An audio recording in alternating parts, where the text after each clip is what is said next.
नमस्कार साथियों, चलिए इसमें आज हम आपको बताने वाले हैं जो हमारे शिक्षक साथी हैं। बहुत सारे तो परेशान रहते हैं कि टैफ को कैसे भरना है, टैफ को कैसे भरते हैं। बहुत सारी मतलब कई समस्याओं का सामना करना पड़ता है उनको। मैं आज इस वीडियो में आपको मोबाइल से भर के बताऊंगा और बिल्कुल आसान तरीका से, जिससे कि आपको कहीं पर ई मित्र वाले, कंप्यूटर वाले, कहीं पर किसी के पास जाने की ज़रूरत नहीं पड़ेगी। मोबाइल सबके पास है, आप अपने मोबाइल से आसानी से भर सकोगे। एकदम एकदम अच्छे से, बिल्कुल एकदम स्मूथली आपको बताऊँगा। मैं एक एक स्टेप बाय स्टेप आपको बताऊंगा। पूरा वीडियो देख लेना एक बार, और अच्छा लगता है तो आप लाइक कमेंट शेयर जरूर कर देना, अपने दोस्तों को भी बता देना जिससे उनको भी फायदा मिल जाए। बिल्कुल स्टेप से कंप्लीट पूरा देखना है आपको। चलिए सबसे पहले मैं आपको गूगल में जा रहा हूँ। गूगल खोलना है आपको, ठीक है। ये गूगल खोला आपने, यहाँ देखिए आपको सर्च करना है स्टाफ विंडो।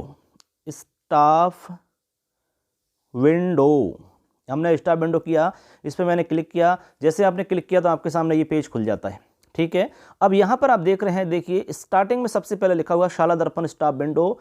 इस पे आपको सिंपल क्लिक करना होगा, ठीक है। जैसे मैं आपको और बता देता हूँ, इस वाले पे आपको क्लिक कर देना है।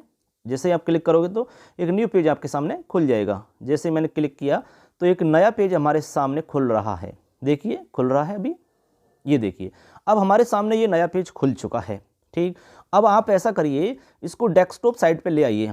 उससे क्या होगा कि आपके सारे ऑप्शंस अलग अच्छे से शो होने लगते हैं और हमें आसानी रहती है कार्य करने में। तो आप देखिए ऊपर ऊपर, सबसे ऊपर आपको यहाँ पर 3 डॉट दिख रहे हैं। ये देखिए ऊपर ऊपर स्टार्टिंग में बिल्कुल टॉप कॉर्नर पे देखिए, यहाँ पर आपको 3 डॉट पे क्लिक करना है। ऐसे 3 डॉट पे आपने क्लिक किया, फिर आपको यहाँ दिख रहा है आपको डेस्कटॉप साइट, ये वाला।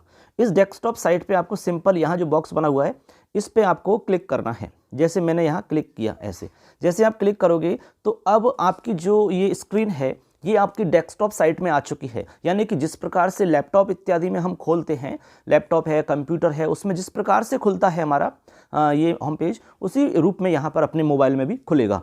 अब चलिए आपको यहाँ पर आपको आगे ऊपर ऊपर देखिए स्टाफ लॉगिन, यहाँ पर आपको लॉगिन करना होगा। अब लॉगिन कहाँ पर है, देखिए आपको यहाँ हम दिखा रहे हैं ऊपर ऊपर, देखिए टॉप कॉर्नर पे ऊपर लॉगिन का ऑप्शन है, उस पर आपको क्लिक करना है। मैंने जैसे लॉगिन पे क्लिक किया है तो हमारे सामने इस प्रकार का पेज खुलेगा।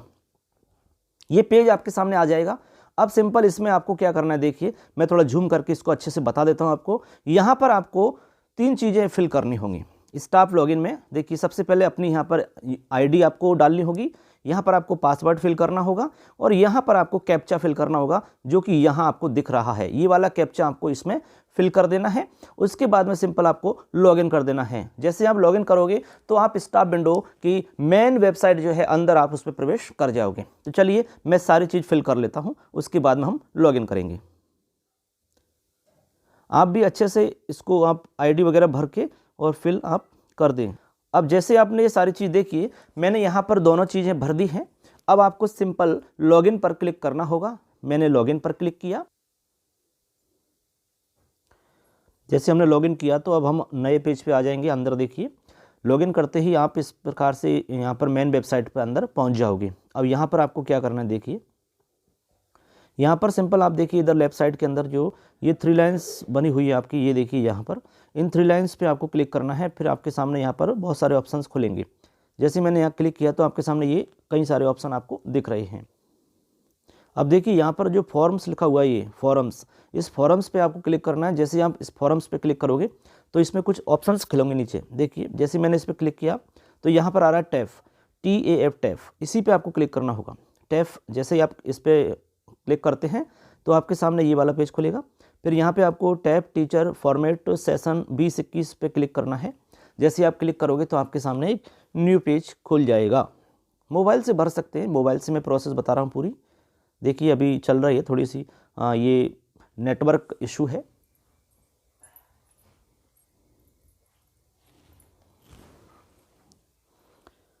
जैसे आप क्लिक करते हैं तो आपके सामने इस प्रकार का पेज खुल जाता है।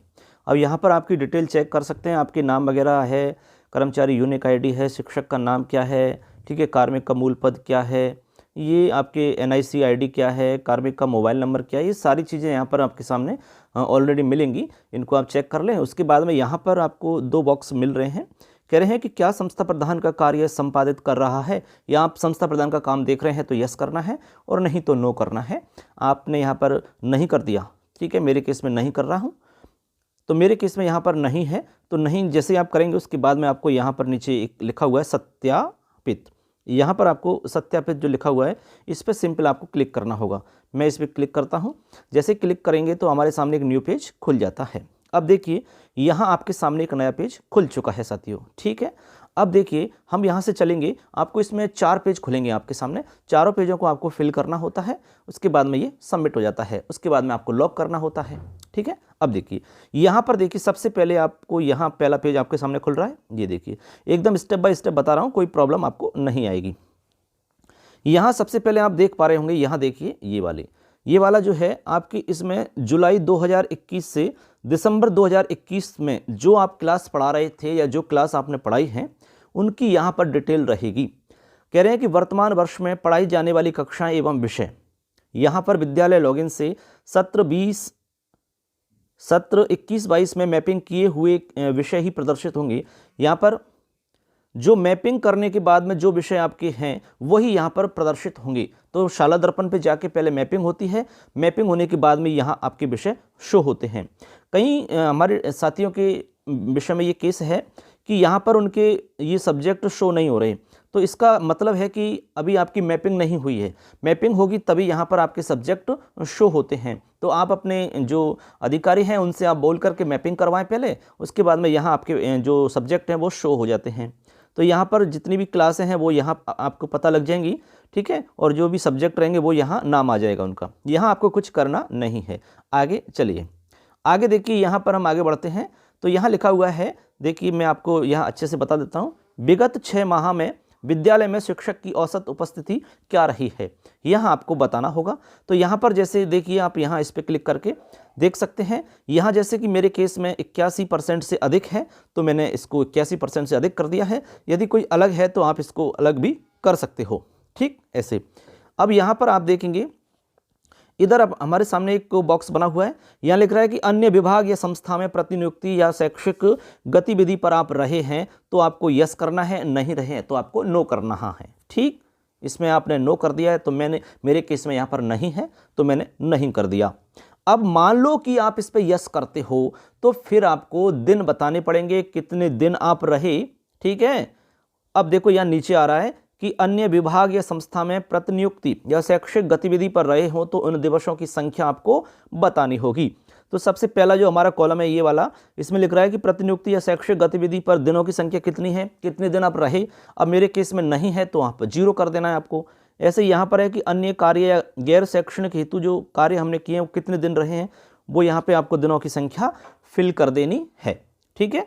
अब देखते हैं आगे चलते हैं हमारा बिंदु नंबर 3 पे। अब बिंदु नंबर 3 पे आप देखेंगे तो यहाँ आपको थोड़ा सा सावधानी से आपको भरना होगा। सबसे पहले इसमें क्या लिख रहा है वो आपको एक समझना है। कह रहे हैं कि कृपया अपने कार्य निष्पादन को नीचे दिए गए मापदंड के अनुसार 1 से 5 तक की आपको रेटिंग देनी है स्वयं को, ठीक। आपको स्वयं को रेटिंग देनी है। यहाँ आपके सामने जो पेज खुल रहा है उस पेज में रेटिंग देनी है। अब रेटिंग किस हिसाब से देंगे, देखिए यहाँ पर लिखा है संस्था प्रदान यदि स्वयं शिक्षक के रूप में प्रपत्र भर रहा हो तो कॉलम 4 को पीईओ या फिर सीबीईओ द्वारा भरा जाना है। समझ गए बात को। अब देखो इसमें क्या भरना होता है, आपको 1 से 5 तक जो आप रेटिंग करेंगे 1 से 5 तक की, वो किस हिसाब से होगी मैं आपको एक बार बता देता हूं। देखिए यदि आपको इनमें जो पॉइंट लग रहे हैं निष्पादन के जो सूचक हैं, ठीक है, इसमें कुछ बिंदु हैं, उन बिंदुओं को पढ़ करके आप देखोगे। यदि आपको लग रहा है कि औसत है, ठीक है, तो एक के लिए आपको औसत से कम है तो 1 करना है। यदि औसत है तो आपको 2 करना है। अच्छा है आपके लिए इनमें पॉइंट पढ़ने के बाद में कि हाँ ये काम ठीक है तो आपको इसमें 3 करना है। और बहुत अच्छा लगता है तो आपको 4 करना है। और आपको कहते हैं कि बहुत ही अच्छा यानी अच्छे से भी अच्छा है, उत्कृष्ट है एकदम, तो उसके लिए आपको 5 नंबर यहाँ पर देने होंगे। ये आप स्वयं ही देंगे, ठीक है, ऐसे। अब आपको मैं बताता हूँ, यहाँ पर देखिए एक बार, यह देखिए ये पेज है आपका क्रम संख्या, यहाँ पर यह निष्पादन सूचक है, आपके कुछ पॉइंट्स हैं, यहाँ पर अलग अलग बिंदु आपके सामने दिखेंगे। यहाँ पर शिक्षक द्वारा स्वयं मूल्यांकन यानी अपना खुद का मूल्यांकन हम खुद कर रहे हैं। और यहाँ पर हमारा जो संस्था प्रधान जी हैं, नियंत्रण अधिकारी हैं, वो मूल्यांकन करेंगे। जैसे मान लो आपने यहाँ पर 5 नंबर दे दिए, तो यहाँ पर संस्था प्रधान कितने देता है वो उनके ऊपर डिपेंड करता है। हो सकता है कि उनको 5 उनको लग रहा है कि हाँ 5 सही हैं तो वो 5 दे सकते हैं, उनको लग रहा है कि 4 होंगे तो 4 दे सकते हैं, 3 दे सकते हैं, 2 दे सकते हैं, 1 से 5 के बीच में कितने भी दे सकते हैं, फिर नीचे अपने आप टोटल हो जाता है। ठीक है, अब चलते हैं आगे। अब एक एक बिंदु को आप पढ़ते जाइए और उनको आप इसमें नंबर देते चलिए। जैसे मेरे केस में नंबर दे रखे हैं इसमें, जैसे कि विद्यालय में स्वयं अनुशासन, नियमितता एवं सदाचार, इसमें मैंने 5 नंबर दिए हैं। नियमित रूप से शिक्षण योजना बनाना और समीक्षा करना 5 नंबर दिए हैं। आपने वास्तव में काम किया है, जैसा किया वैसे आप रेटिंग कर दीजिए, इसमें कोई दिक्कत ही नहीं है। पाठ्य पुस्तकों के अतिरिक्त अन्य अध्ययन सामग्री का कक्षा शिक्षण प्रक्रिया में प्रयोग करना है, बिल्कुल करते हैं सब, तो 5 नंबर दे दिए। नियमित रूप से बच्चों का आकलन करके उनकी प्रगति को दर्ज करते हैं, बिल्कुल करते हैं, तो इसमें कभी कभार नहीं भी होता है तो हमने 4 दे दिए, भाई कोई कभी कभार काम अधूरा रह जाता है, तो इस हिसाब से हमने अपने मूल्यांकन में 4 नंबर दिए हैं। बच्चों की प्रगति से अभिभावकों एवं एसएमसी सदस्यों को अवगत कराते हैं, बिल्कुल कराते हैं, 5 नंबर दे दिए इसमें। बच्चों की शैक्षिक प्रगति के साथ में साक्ष्य प्रमाण, ऐसे आप इनको पढ़ते जाइए और इनमें नंबर देते जाइए। सभी में आपको नंबर देने हैं, देखिए, यानी मेरे केस में मैंने सब में नंबर दे दिए। यहाँ पर ऑटोमेटिक अपने टोटल हो जाएंगे, जब आप सबमिट कर दोगे तो यहाँ पर अपने आप टोटल हो जाएंगे। मेरे केस में 71 यहाँ पर टोटल हो रहे हैं। अब प्रिंसिपल जो होंगे हमारे संस्था प्रधान जी हैं, वो इधर वाली जो हमारी ये है, ये वाला कॉलम है, ये वाला इधर वाला, इसमें वो खुद नंबर देंगे। अब उनके हिसाब से कितने होते हैं वही मान्य होंगे। जैसे 71 तो हमने अपने हिसाब से दिए हैं, अब हो सकता है उनके हिसाब से 50 ही ठीक है, 60 ही सही है उनके हिसाब से, तो वो 60 नंबर यहाँ पर आ जाएंगे टोटल। ठीक है, और उनको लग रहा है कि 71 बिल्कुल सही भरे हैं इन्होंने, तो 71 आपके आ जाएंगे, तो उसी हिसाब से आपको ग्रेड मिल जाएगी नीचे। ठीक है, अब चलते हैं आगे। यहाँ तक प्रोसेस हो गई, कोई दिक्कत नहीं है आपको किसी तरह की। अब देखिए, अब यहाँ पर देखेंगे आप आगे, तो आगे आपको यहाँ देखिएगा, देखिए साथियों, यहाँ पर आप आगे 1.4 बिंदु में देख रहे हैं, तो यहाँ लिखा हुआ है, देखिए मैं एक बार आपको बता देता हूँ यहाँ पर अच्छे से मार्क करके देखिए। शिक्षक संस्था प्रधान के उक्त निष्पादन सूचकों के आधार पर संस्था प्रधान या सीबीईओ द्वारा शिक्षक या संस्था प्रधान को दी गई ग्रेड है। ठीक है, समझ गए बात को? तो ये आपको नहीं देनी है ग्रेड, क्योंकि यहाँ लिख रहा है कि शिक्षक या संस्था प्रधान के उक्त निष्पादन सूचकों के आधार पर, जो आपने ऊपर भरा है उनके आधार पर संस्था प्रधान या सीबीओ द्वारा, यानी या तो संस्था प्रधान आपके या सीबीओ साहब, इनके द्वारा शिक्षक या संस्था प्रधान को दी गई ग्रेड है। या तो आपके अधिकारी देंगे या सीबीओ साहब देंगे, यहाँ पर ग्रेड आपको नहीं देनी है इसमें। ठीक है, वो अपने आप वहाँ से दे देंगे। अब चलते हैं आगे। अब देखो अगला पॉइंट है 1.5, संस्था प्रधान के कार्य का समग्र मूल्यांकन। ठीक है, यहाँ पर संस्था प्रधान के कार्य का समग्र मूल्यांकन है, तो इसमें औसत से कम है, औसत है, अच्छा है, बहुत अच्छा है, उत्कृष्ट है। ठीक है, ये आपको इसमें करना होता है। तो इसमें आप संस्था प्रधान के कार्य का मतलब समग्र मूल्यांकन है, तो नियंत्रण अधिकारी संबंधित कॉलम में टिक करेंगे। तो यहाँ पर नियंत्रण अधिकारी करेंगे, आपको नहीं करना है, शिक्षक को नहीं करना है, जो नियंत्रित अधिकारी होंगे वो ही यहाँ पर करेंगे। ठीक है, अब चूंकि यहाँ पर आपको अब सेव करने का ऑप्शन आता है यहाँ पर। ठीक है, डाटा सेव हो जाता है, हालांकि मेरे केस में यहाँ पर ऑलरेडी मैंने भर रखा है, लेकिन मैं केवल आपको बताने के लिए ये सब कुछ बता रहा हूँ कि भाई आप कैसे भरते हैं। यहाँ पर आपके नीचे, यहाँ नीचे आपके सामने आ जाएगा सेव। ठीक है, आप जैसे सेव करोगे तो आ जाएगा डाटा सेव्ड सक्सेसफुली, ऐसे लिखा आना चाहिए। जैसे आप ये लिखा आ जाएगा, ओके कर दीजिए। ओके करने के बाद में फिर आपके सामने नेक्स्ट पेज खुल जाएगा। अब मैं नेक्स्ट पेज पे लेके चलता हूँ आपको, चलिए। जैसे आप सेव करोगे तो आप सेकंड वाले पेज पे पहुंच जाओगे। अब देखिए हमारे सामने सेकंड पेज खुल रहा है, ये देखिए। जैसे आप सेव करोगे और डाटा सेव्ड सक्सेसफुली आ जाएगा, उसके बाद में सेकंड पेज पे आप पहुंच जाओगे। अब सेकंड पेज पे हम पहुंच चुके हैं साथियों। देखिए अब सेकंड पेज में आपको क्या भरना है, चलिए एक बार बता देते हैं। 1.5 तक हम ऑलरेडी पहुंच चुके हैं। अब हम बात करते हैं 1.6 में आपको क्या भरना होगा। देखिए तो यहाँ पर हमारा 1.6 बिंदु है, तो यहाँ पर हमारा 1.6 बिंदु है। इसमें लिख रहा है कि शिक्षक द्वारा शिक्षण कार्य को बेहतर बनाने में महसूस की जाने वाली चुनौती। यहाँ पर आपको कोई 3 चुनौती जो हैं आपको लग रही हैं, उनमें से आपको छांट करके बेहद कठिन चुनौतियों को घटते क्रम में वरीयता देनी है। समझ गए बात को? घटते क्रम में, यानी कि सबसे ज़्यादा कठिन ये मतलब चुनौती हमारे लिए है, उससे थोड़ी सी कम ये चुनौती है, उसके बाद में ये चुनौती, घटते हुए क्रम में आना है आपको।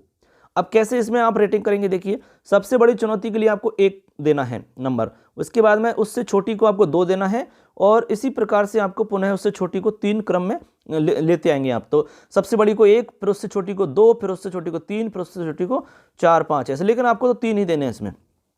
अब जैसे मैंने यहाँ पर बताया है, सबसे पहले बच्चों की अनियमितता। तो आपको लग रहा है इसमें से कोई भी चुनौती जो आपको ठीक लग रही है वो आप बताना अपने हिसाब से। मैंने अपने केस में अपने हिसाब से बताया। बच्चों की अनियमितता मेरे हिसाब से यहाँ पर सबसे बड़ी चुनौती है, तो मैंने 1 भर दिया। ठीक है, सबसे बड़ी चुनौती के लिए 1 आता है। अब यहाँ पर अभिभावकों का असहयोग जो है ये मेरे हिसाब से सबसे बड़ी चुनौती नहीं है, थोड़ी सी उससे कम है, तो मैंने यहाँ पर 2 भर दिया। ठीक, उसके बाद में मेरे को लगा इसमें, देखिए यहाँ पर विद्यालय में कार्य की अधिकता 6 नंबर पे है, तो ये मुझे लगी कि भाई ये भी एक प्रकार की चुनौती है, तो मैंने यहाँ पर 3 भर दिया। केवल 3 ही आपको भरना है, केवल आपको 3 ही इसमें बेहद कठिन चुनौतियों को बताना होता है। अब जरूरी नहीं कि जो हमने भरा है वो आप भरें, आप इनमें से और कोई भी भर सकते हैं, क्योंकि आपके सामने इसमें 9 ऑप्शन है आपके सामने, इनमें से 9 में से कोई भी आप भर सकते हो। अब इधर आप संस्था प्रधान या नियंत्रण अधिकारी के अनुसार रेटिंग दी जाएगी, वो यहाँ पर भरेंगे, वो बाद का काम है, ये आपका काम नहीं है। लॉक करने के बाद में वो अपने आप करते रहेंगे। ठीक है, अब चलते हैं आगे। अगला हमारा जो बिंदु है 1.7, इसमें क्या है देख लेते हैं।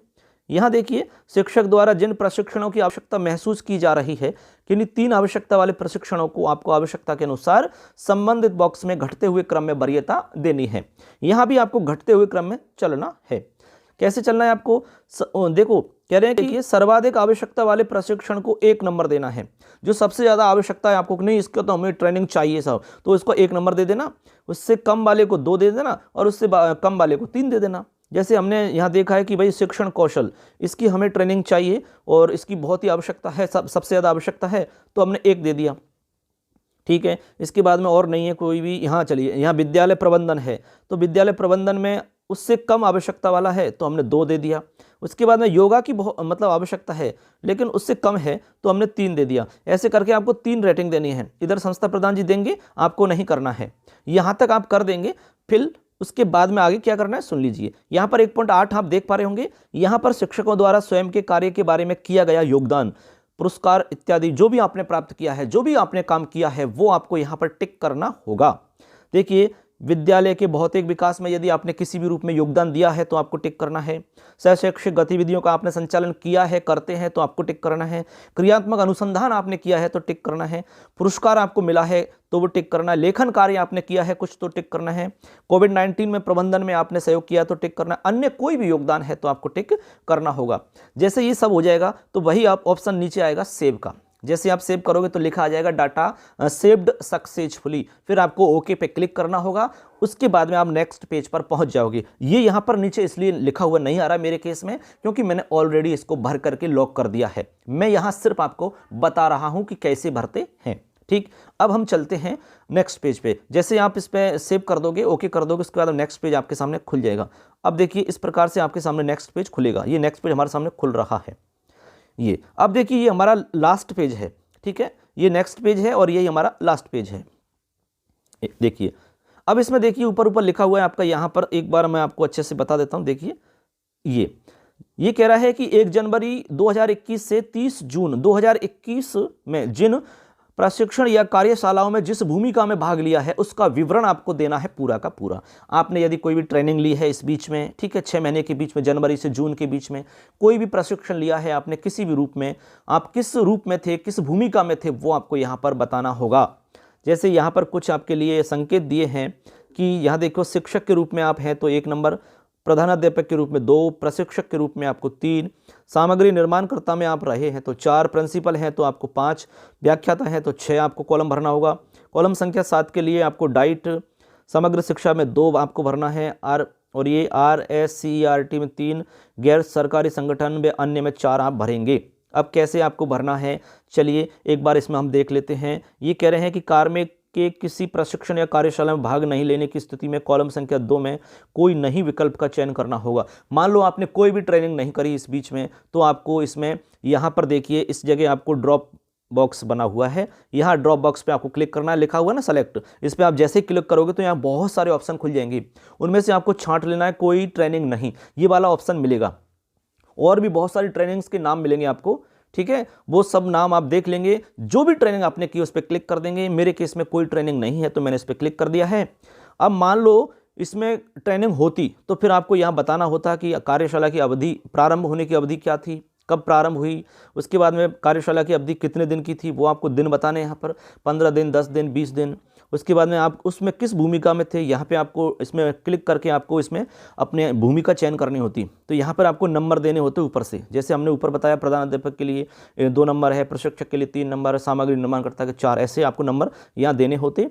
उसके बाद में यहाँ पर आपको लिखना होगा प्रशिक्षक कार्यशाला का मुख्य बिंदु क्या था, यहाँ पे आपको बिंदु लिख देना है, जो भी विषय मुख्य था उसका टॉपिक ट्रेनिंग का। उसके बाद में यहाँ प्रशिक्षक कार्यशाला आयोजनकर्ता कौन है, समग्र शिक्षा के द्वारा आयोजन हो रहा है या फिर एनसीईआरटी द्वारा हो रहा है या फिर आपके सीबीओ साहब के द्वारा हो रहा है, जो भी है, कुछ भी आपके समग्र शिक्षा के माध्यम से हो रहा है वो आपको यहाँ पर लिख देना है, ठीक है, या फिर किसी गैर सरकारी संगठन से हो रहा है या अन्य किसी के द्वारा किया जा रहा है, तो यहाँ पे आपको सेलेक्ट कर लेना है। उसके बाद में लास्ट में आपको लिखना है प्रशिक्षक की उपयोगिता, गुणवत्ता एवं उपादेयता की ग्रेडिंग। यहाँ पे आपको ग्रेडिंग देनी है, जो ट्रेनिंग हुई है उसकी ग्रेड कितनी आप दे रहे हो, ABCD में से आपको एक ग्रेड देनी है, ठीक, आपके हिसाब से जो भी ठीक लगे वो आप ग्रेड दे देंगे। अब ऐसे आप जैसे आपने ट्रेनिंग भर दी तो उसके बाद में सेव का ऑप्शन आएगा इधर कोने पे, वो सेव कर देना है। जैसे आप सेव करोगे तो आपकी ट्रेनिंग सेव हो जाएगी। अब मान लो आपने कोई ट्रेनिंग नहीं की है तो आपको इस तरह से भरना है, कोई ट्रेनिंग नहीं, उसके बाद में ये सब चीज़ खाली हो जाएंगी अपने आप, फिर आप सेव कर दो, सेव हो जाएगा, ये यूँ की तो आपको दिखेगा, जैसे मेरे केस में दिख रहा है ऐसे ही आपके केस में दिखेगा, ठीक। अब देखो यहाँ पर कोई ट्रेनिंग नहीं है, 0 आ रहा है यहाँ। अब आपके केस में यदि होती ट्रेनिंग तो यहाँ पर आपको सारी चीज़ फिल मिलती है। अब दूसरी ट्रेनिंग जोड़नी है तो ऐसे आप प्रोसेस फिर करिए, फिर सेव करिए, ऐसे कितनी भी ट्रेनिंग्स को आप जोड़ सकते हैं, ठीक। आगे चलिए 2.2 में कंप्यूटर प्रशिक्षण प्राप्त किया है। इस बीच में यदि आपने कंप्यूटर प्रशिक्षण प्राप्त किया है तो आपको यस करना है और नहीं तो आपको नो कर देना है, ठीक। अब लास्ट एक बिंदु और है हमारा 3.11, इसमें कह रहे हैं कि कृपया पाठ्य पुस्तक प्रशिक्षण एवं विभागीय प्रशासन की कार्यशैली के बारे में, आपका जो विभाग है उसकी कार्यशैली किस प्रकार की है उसको आपको रेटिंग देनी है, उसको आपको नंबर देने हैं। कैसे, देखिए इसमें भी लिखा हुआ है, हमें संकेत के रूप में अपनी राय देनी है, 1 से 5 के बीच में हमें अपनी राय देनी है। इसमें कह रहे हैं कि औसत से कम यदि है आपके हिसाब से तो 1 देना है, औसत है तो आपके लिए 2, और अच्छा है तो 3, बहुत अच्छा है तो 4 और उत्कृष्ट है तो 5 आपको देने हैं। जैसे सबसे पहले है पाठ्य पुस्तक और पाठ्यक्रम, ये कैसे हैं आपके हिसाब से, बहुत अच्छे हैं, उत्कृष्ट हैं या कैसे हैं, तो मेरे हिसाब से उत्कृष्ट हैं तो मैंने 5 नंबर दिए, ठीक। प्रशिक्षण का जो कार्यक्रम होता है वो आपके हिसाब से कैसा है भाई, तो मेरे हिसाब से यहाँ पर बहुत अच्छा है तो मैंने 4 दे दिए। ये है MDM, राशन की वितरण व्यवस्था कैसी है आपके विद्यालय की, ठीक है, वो मेरे हिसाब से बिल्कुल बहुत अच्छी है, उत्कृष्ट है तो मैंने 5 नंबर दे दिए। CBO कार्यालय पर जो प्रशासन है उनकी कार्यशैली किस प्रकार की है, ठीक है, वो मेरे हिसाब से बहुत ही अच्छी यानी कि उत्कृष्ट है, 5 दे दिए। नोडल प्रशासन जो है हमारे, उनकी कार्यशैली कैसी है, मेरे हिसाब से बहुत ही अच्छी यानी कि उत्कृष्ट रूप में है तो 5 दे दिए। संस्था प्रधान या इंचार्ज जो है हमारे कभी विद्यालय में इंचार्ज रहे होंगे, उनकी कार्यशैली कैसी है, तो यहाँ पर हमारे हिसाब से 5 है। फिर इसके बाद में है हमारा 7 नंबर पे SMC का विद्यालय गतिविधियों में सहयोग कैसा रहता है, मेरे हिसाब से उत्कृष्ट है, 5 दे दिए। लास्ट है हमारा विद्यालय निरीक्षण अधिकारियों के परिवीक्षण का स्तर कैसा रहता है, जो आपके कोई वीक्षण करते हैं, कोई भी जांचकर्ता होते हैं तो उनका यहाँ पर परीक्षण का स्तर कैसा रहता है, तो मेरे हिसाब से उत्कृष्ट है तो मैंने 5 दे दिए। यहाँ पर ये सब कुछ आप फिल कर दोगे तो उसके बाद में यहाँ पर आपको सेव करना है, नीचे सेव का ऑप्शन आएगा, सेव कर देंगे। सेव करने के बाद में ये सारा डेटा आपका सेव हो जाएगा, सेव डाटा सक्सेसफुली आ जाएगा, उसके बाद ओके कर देना है। फिर यहाँ पर नीचे आएगा डाटा को लॉक करने का ऑप्शन, रेड में लिखा रहेगा लॉक डाटा, ठीक है, तो डाटा को आपको लॉक कर देना है, टैब को लॉक कर देना है। जैसे आप लॉक करोगे तो लॉक हो जाएगा और जैसे ही लॉक पे आप क्लिक करते हैं उसके बाद में आपका ये जो डाटा है या सूचना है ये आपके CBO साहब जो हैं या फिर आपके जो संस्था प्रधान हैं, आपके प्रिंसिपल साहब हैं, DDO साहब हैं, उनके पास में ये पहुंच जाएगा। वो वहाँ से देखेंगे, फिर वो आगे की प्रोसेस उनकी है, वो अपने हिसाब से उसको वेरीफाई करेंगे, उसको ओके करेंगे, वो करेंगे, रेटिंग वगैरह देने का काम वो आगे करते हैं फिर, लेकिन आपका काम यहाँ पर पूरा हो जाता है। तो साथ ही इस प्रकार से हमने जाना कि आप टैब को किस हिसाब से भर सकते हो, बिल्कुल आसान तरीका से, वो भी मोबाइल से, कहीं पर जाने की आवश्यकता नहीं है। सारी प्रोसेस हम मोबाइल से बताते हैं, लगभग अधिकतर कामों को हम मोबाइल से करके बता सकते हैं आपको। तो एक एक चीज़ को हम आपको बताते रहेंगे, जो भी हमारे काम रहेंगे, चाहे इनकम टैक्स का हो, IPR का हो, टैप का हो, APR का हो, कोई भी काम है हमारा, ठीक है। तो आगे अगली वीडियो में ऐसी ही कोई खास जानकारी से युक्त वीडियो होगी, उसमें फिर आपसे मुलाकात करेंगे। इस वीडियो को आप अपने दोस्तों को शेयर करें जिससे कि किसी को प्रॉब्लम नहीं आए, आसानी से भर सकें, ठीक है। तो कैसा लगा ये वीडियो जरूर हमें कमेंट के रूप में बताएं। मिलेंगे नेक्स्ट वीडियो में, तब तक के लिए जय हिंद, जय भारतम, वंदे मातरम, धन्यवाद।